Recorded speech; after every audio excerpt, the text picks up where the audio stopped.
Hola, ¿qué tal? Sean bienvenido a esta nueva sesión de tu taller de papel hecho a mano. Mi nombre es Emanuel y recuerda que este taller es traído gracias al apoyo de Secretaría de Cultura de la Ciudad de México a través de su programa social Colectivos Culturales Comunitarios de la Ciudad de México.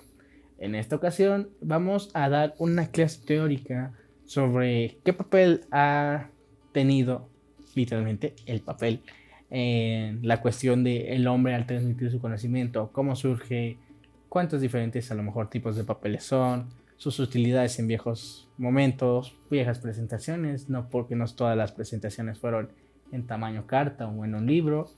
Entonces vamos a hablar un poco sobre ese tema y espero que este pequeño video te ayude a ti como para tener unos datos interesantes para una conversación a futuro.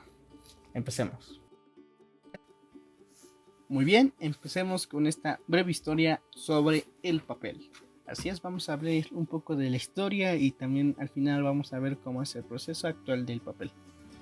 Comencemos. Bueno, el papel, como cualquier invento que ha hecho la humanidad, es para cubrir una necesidad previa. En este caso, el papel nace más que nada para poder plasmar ideas, ¿no? Ya sea a través de la escritura o creación de imágenes, dibujos.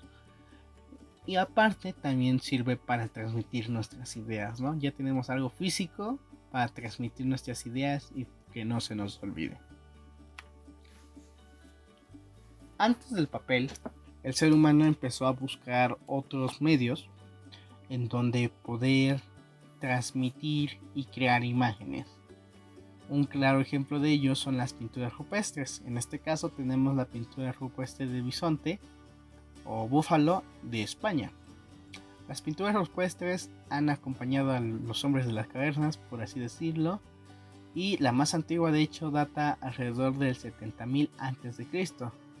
Aparte de mostrarnos diferentes animales como bisontes, venados o mamuts que están extintos, también algunas pinturas rupestres nos pueden mostrar y enseñar mucho de cómo era el clima hace muchos años y también parte de las estructuras de las sociedades que estaban emergiendo. Por ejemplo, ya en algunos descubrimientos se han encontrado pinturas rupestres que ya hablan sobre actividades más humanas como actos religiosos. Esta manera de generar imágenes y transmitir conocimiento se utilizaba con materiales que eran fáciles de adquirir. Por ejemplo, materiales de colores terrosos, por ejemplo, el negro era carbón, el amarillo tendría a ser tierra, al igual que el rojo tendrían que ser óxidos aproximadamente de diferentes metales para generarlo. Este concepto de pintura rupestres se pierde aproximadamente cuando empieza la creación de la escritura. Todo lo que conocemos ya previamente escrito ya es la historia, que es alrededor del 3500 antes de Cristo, y todo lo anterior a ello es la prehistoria. Ahora bien, vamos a hablar un poco de los antecedentes del papel. En este caso vamos a hablar sobre la escritura cuneiforme. Para ello tenemos que dirigirnos alrededor del 3200 al 3000 antes de Cristo en Mesopotamia, en especial con la cultura sumeria. Los sumerios generaron lo que es esta forma de escribir, la escritura cuneiforme, que se utiliza una cuña, un palito por así decirlo, con una forma determinada, que como podemos ver en la imagen de la derecha es alargada y triangular. Y bueno, ellos empezaron a hacer lo que es la primera escritura y más que nada servía para transmitir ideas importantes como conceptos, ventas, números, etc. Dependiendo de la forma en que estos fueran acomodadas y significaba algo, ¿verdad? Tanto la forma de ser acomodado como la forma de ordenarlo dentro de la propia estructura. O sea, es algo interesante, algo complejo, y se hacía en una tablilla de arcilla o barro fresco para que el escritor pudiera intervenirlo de manera inmediata, y posteriormente, para no perder la información, se llevaba a un horno y se calentaba, ya se sacaba seco. Sin embargo, esta manera de escritura tuvo unos desperfectos, ya que, por ejemplo, durante el propio cocido, si algo fallaba, la tablilla se podía quebrar, o, por ejemplo, llevar muchas tablillas de información puede llegar a ser algo pesado, y con una caída se podían romper fácilmente y perder dicha información. Después pasamos a lo que es el Antiguo Egipto. En esta civilización utiliza una planta que sin duda es muy importante para su cultura, es el papiro. El papiro es conocida como la planta del sol de Amun-Ra, y tiene dos símbolos importantes. La parte de arriba, que nosotros vemos como mucho pelo, representa al sol y sus rayos en el amanecer y atardecer. Y el propio tallo de la planta es triangular, y el triángulo significa fertilidad y vida en el Antiguo Egipto. Los egipcios, alrededor del año 3000 a.C., empiezan a experimentar con este material, que es el papiro, y lo empiezan a segmentar en partes. El papiro tiene una cubierta gruesa, verde y dura, que protege a su interior, a su corazón. Esto verde se utiliza más que nada en el Antiguo Egipto para generar sandalias, para la creación de barcos u otros artefactos que tienden a ser de uso rudo. En el caso del centro, que tiende a ser más claro, muy claro, de color blanco, tiende a ser utilizado para la creación de papel. El papiro es un proceso muy largo, ya que la producción de un solo pliego, sin importar el tamaño, que sea si muy corto o muy largo, puede durar de 13 a 16 días aproximadamente. Esto se debe a que el corazón, la fibra más blanda del papiro, tiende a remojarse muchos días para que pueda agarrar su forma y sobre todo se aplane, para que esté delgado. El papiro sin duda es un invento muy interesante, ya que aparte de ser flexible, no se rompe fácilmente, es resistente y ligero, y aparte absorbe muy bien lo que son las tintas. Ahora bien, nos vamos un poco más al norte con el Imperio Romano. En especial nos vamos a la ciudad de Pérgamo, que está entre la ciudad de Epiro y Troya, que es más o menos por donde está ubicada, en el mar Egeo. En Pérgamo nace el pergamino. Así es, pergamino significa papel de Pérgamo. Aproximadamente es como la etimología, una de las etimologías de pergamino. El pergamino tiende a sustituir al papiro. Cuando cae Egipto, pues también tratan como de destruir toda su riqueza cultural, y pues ahí tratan de imponer, ¿no?, su propia infraestructura, su propia cultura, y entre ellos su propia creación de papel. El papiro está hecho, en lugar de ser el pergamino tiende a ser hecho con pieles de animales. Vimos que el papiro de hecho era con una planta, pero el pergamino no, tiende a ser con pieles de animales. Puede usarse la piel de oveja, cerdo, cabra, pero de hecho la favorita para trabajar, y porque era la más noble y la más clara, es la de ternera. La ternera es la cría de la vaca. Entonces, para generar este tipo de papel,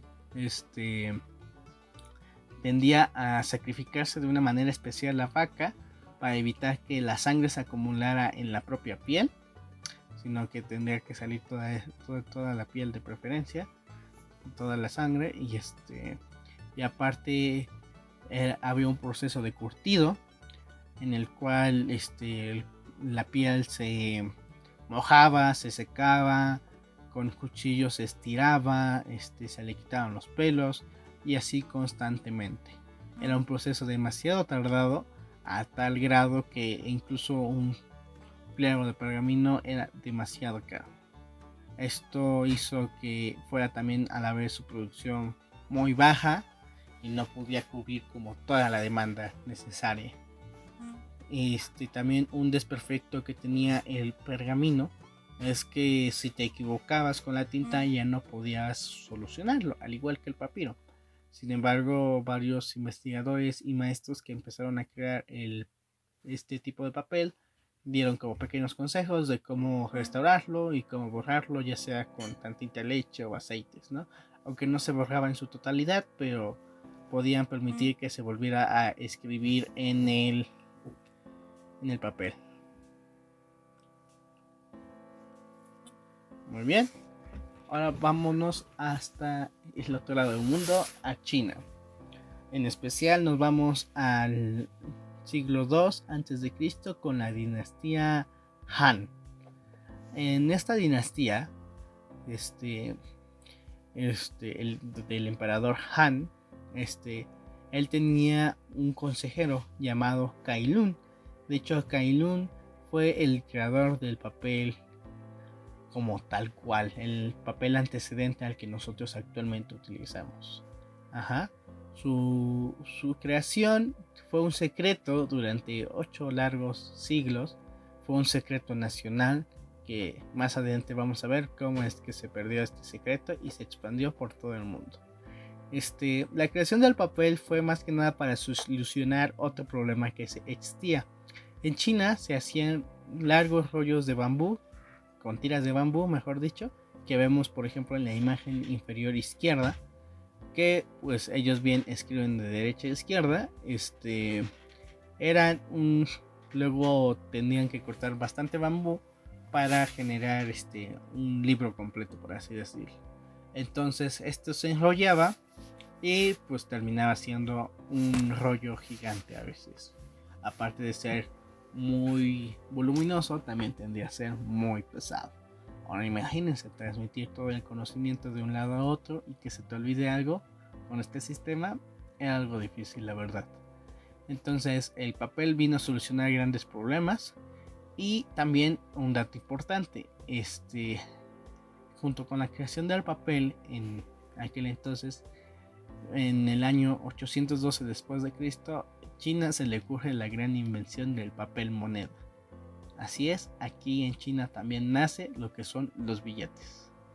Ahora bien, para hablar un poco de cómo el papel se fue conociendo en todo el mundo, o aparte de todo el mundo, es importante hablar de 3 movimientos importantes, 3 expansiones, que son el budismo, que es una religión, la expansión del imperio mongol y la expansión de la religión islámica.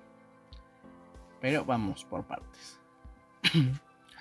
En el budismo, que nace previamente entre India y Nepal, se expande a lo que es toda Asia del Este y Suroeste. Nos vamos a enfocar, por ejemplo, viendo el mapa, en las flechas rojas. Ahorita no nos vamos a enfocar en otras.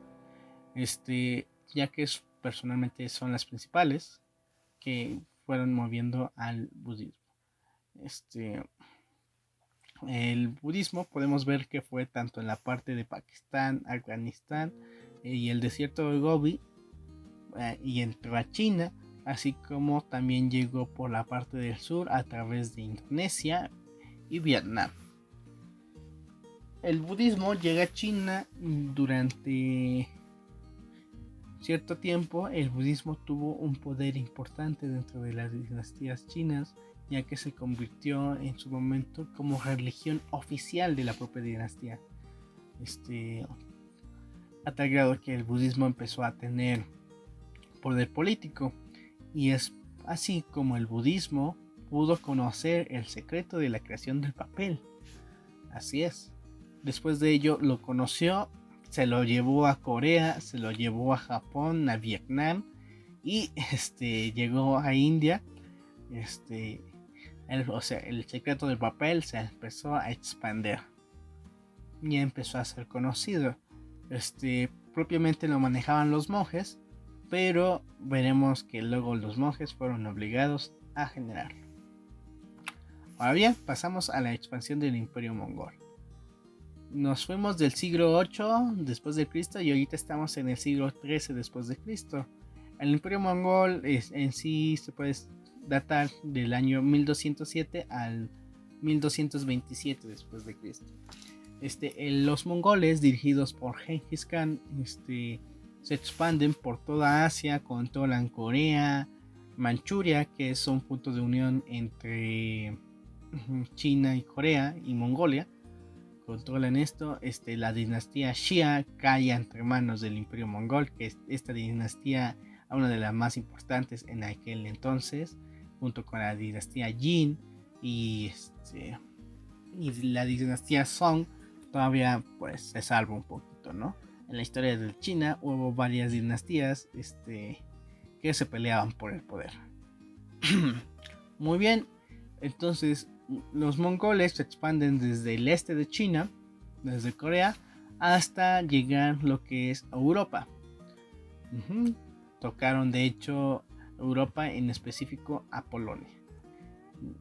Pero durante su expansión también fueron consiguiendo prisioneros, entre ellos sacerdotes budistas, taoístas y confundistas. Entonces estos también conocían ya el secreto del papel, y entonces los mongoles empezaron a conocer dicho secreto y esparcirlo por otros lados. Los mongoles llegaron a lo que sería el Tíbet, y también llegarían a lo que es la India, y en especial quiero que pongamos atención a las ciudades de inferiores izquierdas, que son Kabul y Ghazni, que son ciudades importantes controladas por otra gran expansión en siglos atrás. La expansión del Islam. El Islam, a pesar de ser una religión joven, se expandió muy rápidamente. En el siglo 7 y 8 tuvo su mayor expansión.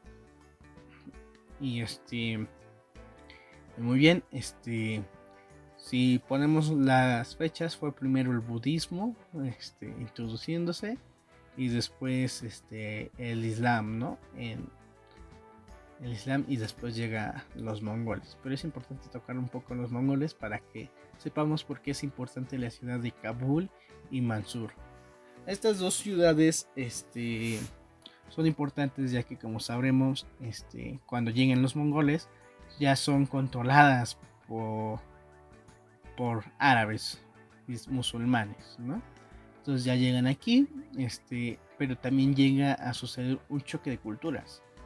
Entonces ya no solamente es como mongoles y árabes, sino ya son los mongoles con toda la cultura que tienen de China, con toda la cultura que también tienen de la India, de Corea, y los árabes, por ejemplo, toda la cultura bizantina que tienen, la adaptación de la cultura mesopotámica, la egipcia, la combinan, ¿no?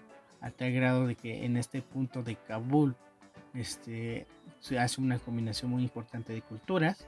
De hecho, también, como dato curioso, te voy a decir, aquí también es con el movimiento de árabes y mongoles, se empieza a mover también el antecedente del ajedrez.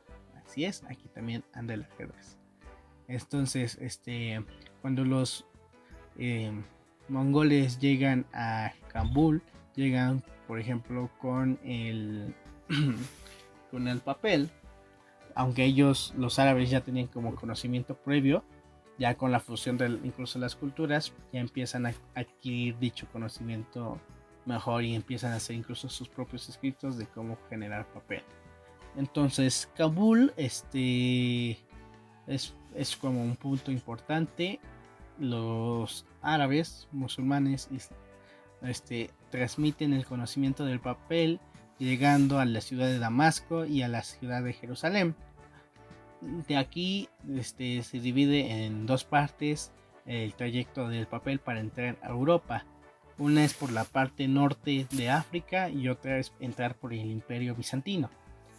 Cuando va por la parte norte de África se divide en dos, en Túnez se divide, ya que tratan de ingresar por parte de Italia y después se van a lo que es Marruecos para llegar al estrecho de Gibraltar, que les da acceso por la España de aquel entonces.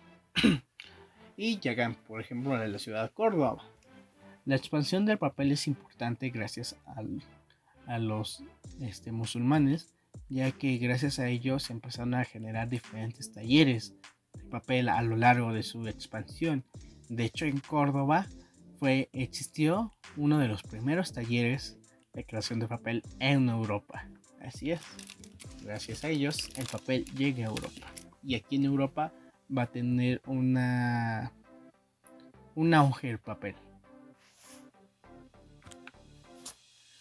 Durante la Edad Media existían diferentes talleres que se dedicaron a generar diferentes papeles, ya que no tendrían a utilizar la receta original de China, ya que la receta original de la antigua China, de Cailun, era fibra de algodón, corteza de bambú y una planta similar a la zarzamora. Ya cuando se fueron alejando de la antigua China, el papel, fueron buscando sustituyentes o plantas que se le asemejaran para poder generar el papel y así economizar recursos, ¿no? Porque el comercio de plantas de un lugar del otro lado del mundo tendría a salir muy caro. Entonces empiezan a utilizar otros materiales para generar diferentes tipos de papel y así es como nacen diferentes talleres.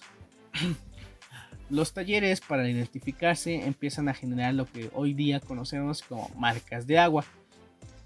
Pequeños símbolos, grafismos o nombres, por así decirlo, de marcas del taller en específico. Es por ello que existen incluso hoy día diferentes tipos de papeles. El papel Guarro, Fabriano, Canson, el Bon. Existen diferentes ya que fue a lo mejor el taller o el nombre del creador de taller, del maestro de papel que generó este material. Entonces, o incluso la ciudad, igual tiende a ser, ¿no? Entonces las marcas de agua empezaron a surgir en la Edad Media más que nada para distinguir de dónde viene el papel, ¿no? Porque había muchos falsificadores, pero entonces para poder decir, mira, este papel sí es de tal taller, pues sí es el que yo quiero. Empiezan a hacer lo que son pequeñas estructuras de metal, que es como la que podemos ver en la imagen superior izquierda, que tienden a ponerse mientras el papel está siendo colado en el pequeño bastidor y tienden a dejar una figura que es como lo que vemos en el lado derecho. De hecho, la invención de las marcas de agua hoy día nosotros las seguimos manejando. En el caso de México, en nuestros billetes, cuando ponemos un billete al sol podemos ver incluso otras imágenes que solamente son notorias de esta manera. Es así como nacen las marcas de agua. Ahora bien, el papel como que viene como por ejemplo de la antigua China, en Europa empieza a competir con el papiro. Parte del papiro todavía se sigue usando, se recuperó la receta y también se compite con el pergamino. La imprenta es un punto muy importante ya que marca el fin de la Edad Media e inicios del Renacimiento. El inventor de la imprenta es Johannes Gutenberg en 1440. Entre 1440 y 1444 crea la imprenta. Pero ahí tenemos un antecedente nuevamente en la antigua China. El chino Bi Sheng fue el primero en generar una maquinaria similar a la imprenta que era principalmente hecha de madera y tenía diferentes sellos con la escritura china y los podía acomodar de diferente manera para generar diferentes tipos de texto.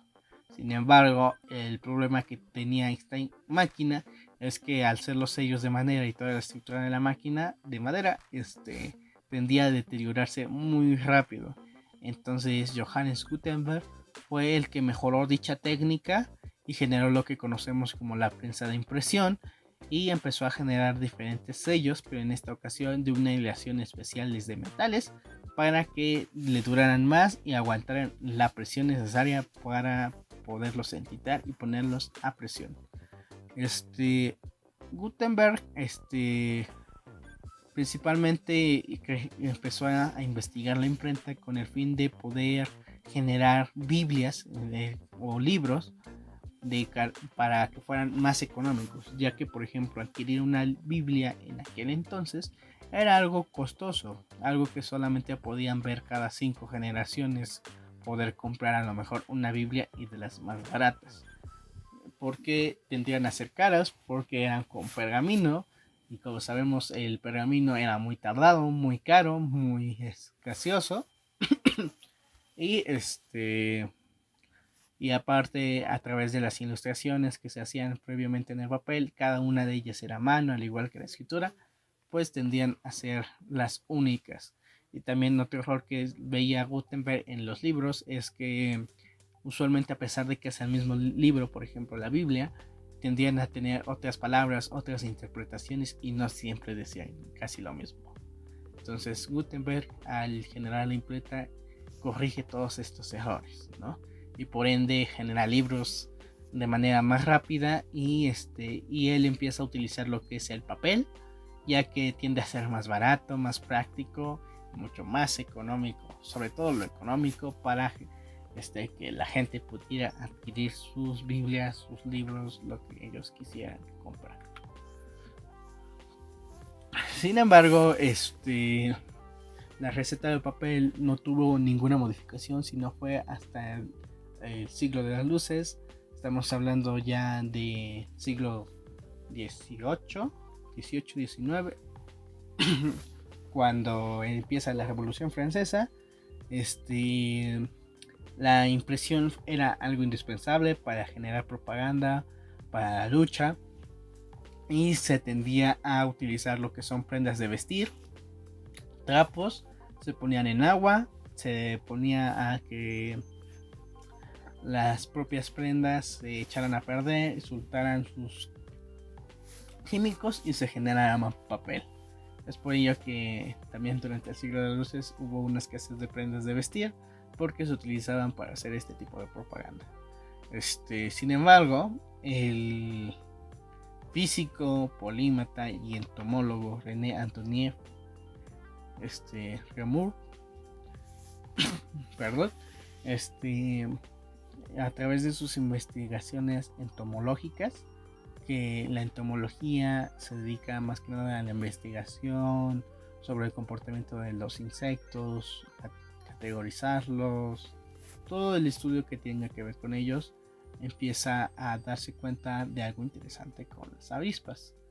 Él se da cuenta que las avispas tienden a generar un material muy similar a lo que él conoce como el papel, pero lo utilizan y la segregan ellas, o sea, ellas mismas la producen para generar sus paneles. Entonces él empieza a investigar de cómo las avispas empiezan a generar sus panales, con qué materiales, y es ahí cuando la receta del papel cambia.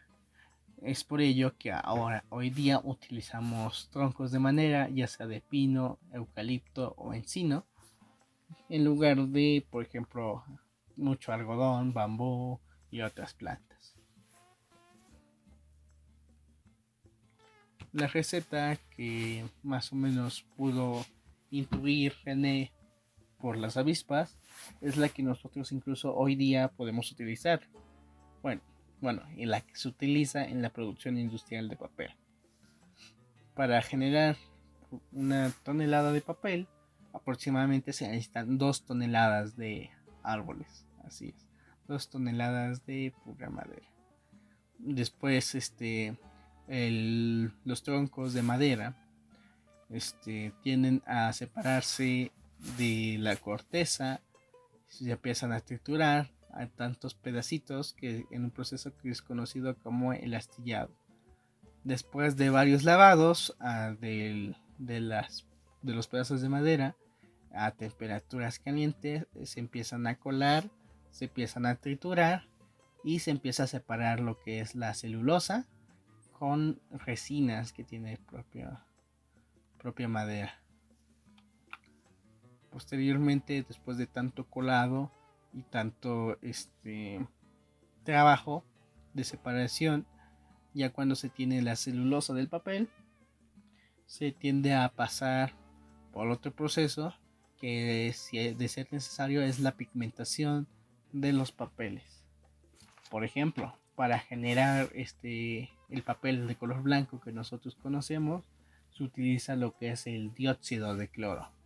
El dióxido de cloro es algo muy muy contaminante, pero se deshace de manera inmediata. Es por ello que el papel no es tóxico para nosotros, pero en su momento dado fresco el dióxido de cloro sí lo tiende a ser. Bueno, pero entonces el papel, ya después de ser pigmentado, tiende a pasar por diferentes rollos de presión, unos que lo alargan, otros que lo anchan, otros que lo secan, otros que lo vuelven a humedecer, y así constantemente para que se generen unos rollos gigantes de papel. Estos rollos gigantes de papel aproximadamente pesan cada uno 35 toneladas. Estamos hablando de mucho peso, y llegan a veces a tener alrededor de 60 kilómetros de largo de papel. Estos rollos tienden a ser cortados de diferentes largos, anchos, con el fin de generar diferentes productos de papel. Por ejemplo, los tamaños carta, los tamaños oficio, los cartones, las cartulinas. Aquí es cuando empieza a verse esta diferencia. Y ya el último paso, pues, del papel es la propia distribución y consumo que tenemos hoy en día. Este proceso sin duda es interesante, es uno de los procesos incluso más contaminantes que existen en el planeta, pero también hoy día todavía existen muchos talleres artesanales que tienen ya muchos años, que se dedican a la creación del papel a mano, así literalmente como si se tratara de la Edad Media, siguen trabajando de esa manera, pero obviamente con nuevas tecnologías, pero ahí están. Espero personalmente que esta investigación te haya gustado y también te anime a ti a seguir reciclando diferentes tipos de materiales, en este caso al papel, para generar diferentes trabajos, ¿no? Es por ello que nosotros lo hicimos con mucho gusto, con mucho amor, y también hicimos esta presentación. Espero que te haya ayudado, te haya retroalimentado. Si fue algo largo o un punto no se entendió bien, haznoslo en los comentarios, dinos qué te pareció y trataremos de responderte lo más pronto posible tus duditas. O si quieres agregar algo para que alguien más sepa, sería genial. Gracias por tu atención.